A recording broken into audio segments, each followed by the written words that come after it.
بعض لوگ یہ اعتراض کرتے ہیں جن کو صحبت بھی نصیب نہیں اور سائنس کا ناز و انگریزی دانی اور یہ جو ہے یورپ زدہ ہونا، مغرب زدہ طبقہ جو ہے، اس میں سے ایک صاحب آئے مگر تھی طلب مجھ سے، انہوں نے سوال کیا کہ یہ مذہب کا کچھ سمجھ بات نہیں آتی، جو ہندو کے یہاں پیدا ہوتا ہے وہ ہندو ہو جاتا ہے اور جو مسلمان کے یہاں پیدا ہوتا ہے وہ مسلمان ہو جاتا ہے، تو اس کا کیا قصور ہے؟ وہ جو ہندو ہو گیا وہ تو اپنا مذہب نہیں چھوڑتا، اس کو جہنم میں اللہ میں ڈال دیں گے، جو مسلمان کے پیدا ہو تو مسلمان ہوئے گا، چاروں طرف سے باپ دادا مسلمان، لہٰذا وہ جنت میں چلا جاتا ہے۔ اس میں تو عجیب سا معلوم ہوتا ہے کہ بھئی ہندو کا کیا قصور ہے، جو کافر کے یہاں پیدا ہوتا ہے اس کا کیا قصور؟ پیدا کرنا تو اللہ کا کام۔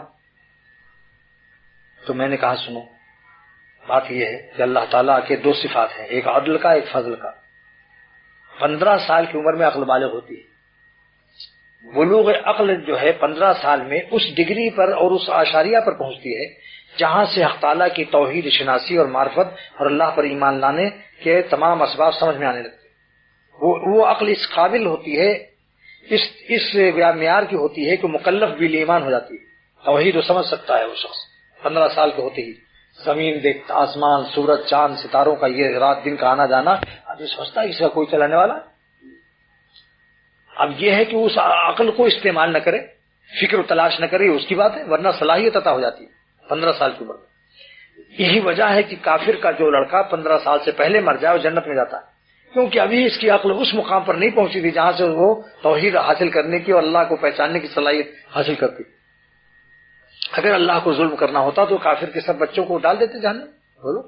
لیکن 15 سال کی اس ڈگری تک اللہ تعالیٰ کوئی مواخذہ نہیں فرماتے۔ جب 15 سال کا ہو گیا اب مرے گا، اب اس جائے گا جہنم میں اگر ایمان نہ لائے، سمجھا؟ تو ہر وہ عقل جو 15 سال کی یعنی بالغ ہونا جس کو کہتے ہیں بالغ ہونا، تو بالغ ہونے کے بعد پھر وزن رکھتے ہیں شریعت کا اور توحید کا اور ایمان لانے کا۔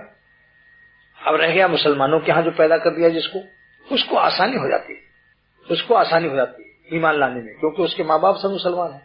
اس کے لیے کچھ مشکلات ہیں مگر عقل میں اس کی صلاحیت طاقت موجود ہے، طاقت ہے پوری۔